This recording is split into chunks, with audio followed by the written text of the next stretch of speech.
Are you a fan of such classic fantasy designs as Frieren, Sylphie, maybe even Amelia? Well, if so, I think I have the servant that's right up your alley. Hello everyone, Soberoni of G&A Reviews here, bringing you a servant spotlight for Fate's entry into the silver-haired elf gold rush that's going on right now, Britomart. We'll be examining her stats and skills, as well as going over pointers that utilize her effectively, and an overall grade comparing her to how she stacks up to the other 5-star servants. So if you like your fantasy elves with just a touch of mecha flavor, make sure you hit that like button, subscribe, and ring my bell so you can catch all of these spotlight videos as they go up, and you can help out the channel. And now, on to Britomart stats. Britomart has a max HP of 14,114 and a max attack of 11,858, which becomes 12,450 due to her Lancer class modifier. Britomart's stats as a Lancer fall around average, with her HP being slightly lower than average, while her attack is slightly above. As an SSR servant overall though, both her attack and HP are quite high, which just goes to show how strong the Lancer class is. When it comes to her command cards, Britomart has 4 hits on her quick card, 3 hits on her arts, 3 hits on her buster, and 5 hits on her extra card. She has an NP gain rate of 0.72% and a star rate of 11.8%. Her star generating is strong due to her high hit counts and her quick deck, while her NP gain is just about average due to only having 1 arts card,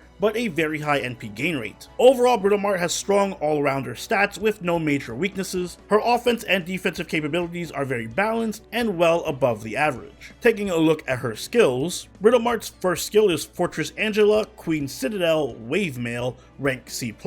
This skill grants her 2 hits of invincibility lasting for 3 turns. It also increases her NP gain rate for 3 turns between 20 and 30%, and her crit attack resistance for 3 turns between 20 and 30%, both effects depending on level. Her second skill is Virtue of Chastity rank A, which generates between 5 and 10 crit stars, as well as another 5 to 10 crit stars every turn for 3 turns, grants her debuff immunity for 3 turns, and increases her crit damage for 3 turns between 20 and 30%, all of these effects depending on level. And finally, her last skill is Fairy Knight, Fairy Kingdom rank C. This skill increases Britomart's quick and buster card effectiveness for 3 turns between 20 and 30%, and charges her own NP gauge between 20 and 30%, all of these effects depending on level. As for her passives, Britomart only has 1, which is Magic Resistance rank B+, and that increases her debuff resistance by 18%. Moving on to her deck and Noble Phantasm, Britomart has a quick buster deck with quick arts buster, and a quick Noble Phantasm. Her Noble Phantasm is an AoE quick attack that ignores invincibility for 1 turn, and deals damage to all enemies with a damage modifier between 600 and 1000%,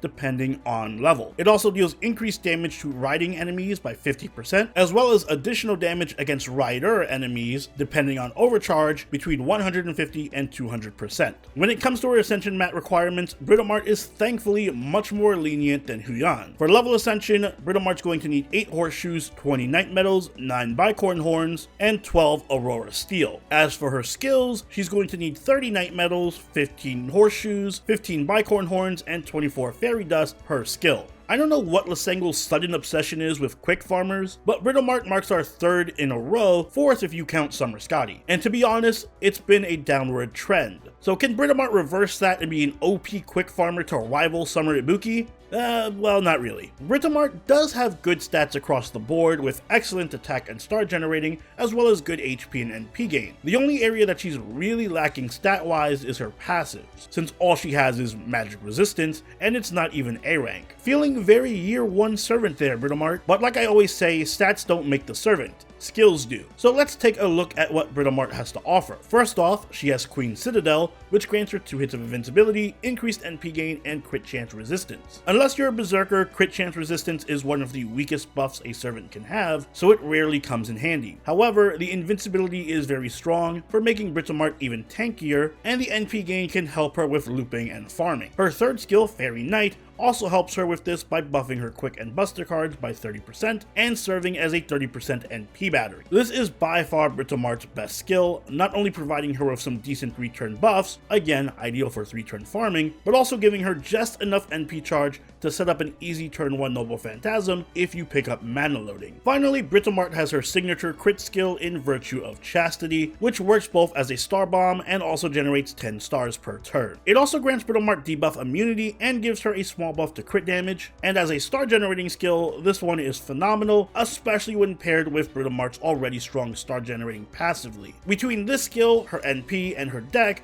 Britomart is very assassin-like in the amount of stars that she can generate, which is ironic given her NP niche. The debuff immunity can also pair well with her invincibility for extra survivability in challenge quests and hard content. But unfortunately, the crit damage buff is just way too weak and negligible to make Britomart into an effective crit DPS, unless you give her substantial help from supports. So for all the stars that she can generate, they aren't very useful for her. As far as skills go, make sure you level Fairy Knight first, no questions asked, since it's both her strongest source of damage and her NP battery, followed by Queen Citadel for even more NP gain, and then her crit buff last. You should also pick up mana loading to help her with farming, followed by skill reload and then crit damage up. Britomart's NP is an AoE quick attack that pierces invincibility and deals additional damage against both riders and enemies with the riding trait. There's a lot to dissect here. Let's start with the positives because there are a few. For one, Britomart's NP has invincibility pierce, which again helps her with challenge quest viability. On top of that, it's also 6 hits, which provides a ton of NP refund and makes NP looping for her much more consistent and easier to pull off in Scotty teams. Britomart's Noble Phantasm also happens to deal a significant amount of damage to rider enemies, so she can actually serve as an alternative to assassins when farming a rider node. But I ultimately find this Noble Phantasm to be a bit lacking. For one thing, the riding trait is mostly a trait held by riders and sabers, and as a lancer you would never take Britomart into a saber fight,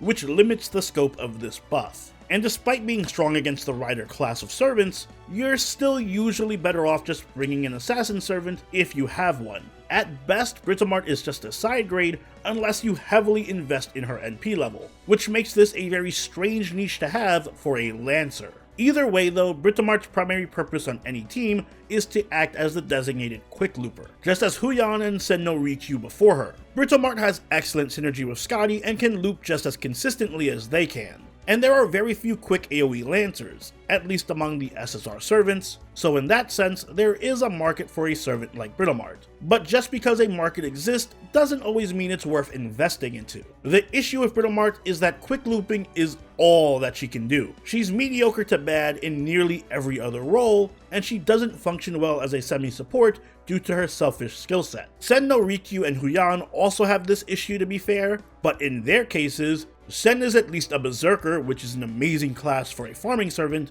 and Huyan has the benefit of being a decent servant in the worst class in the game. Britomart's issue is not only that she's in one of the best classes in FGO, but she also has to compete with some of the best farmers in FGO. Lancers have access to Melusine, Eresh, Vitcha, Ryoma, and a bunch of other elite farming servants that blow Britomart out of the water. And even just limiting it to quick farmers only, Bradamante benefits from having multiple strengthenings that put her damage far above Britomart, not to mention Parvati, who is a non-limited 4-star that farms just as well, if not better. So Britomart is in this awkward position of being a direct downgrade to what we already have when it comes to farming, with her only other niche being to cosplay as a mediocre assassin. Despite all of that, if you still choose to use Britomart, then you should pair her with quick supports that can provide her with ample NP charge and damage buffing to enable her 3-turn farming.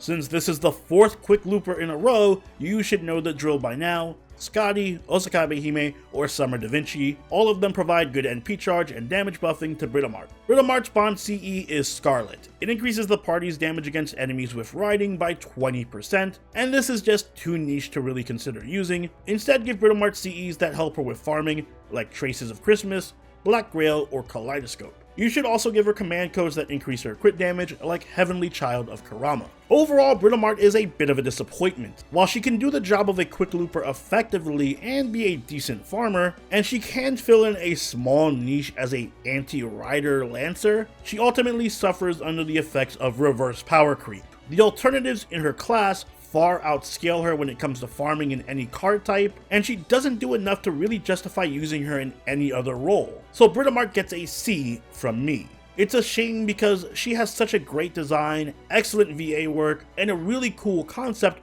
with the whole mecha aspect. So I understand why so many people love her character, but ultimately she is just so underwhelming and so underpowered that it's hard to recommend her to anyone but the most hardcore of Amelia simps. And those are my thoughts on Britomart, another example of a top tier character trapped in the body of a mediocre servant. But what do you guys think? Let me know in the comments down below, and if you enjoyed this video, don't forget to leave a like and consider subscribing if you really enjoyed the video. Join the party over on our Discord, chill with us on Twitch, and follow us on Twitter, and I'll see you all in the next Servant Spotlight. So Brony out. Later.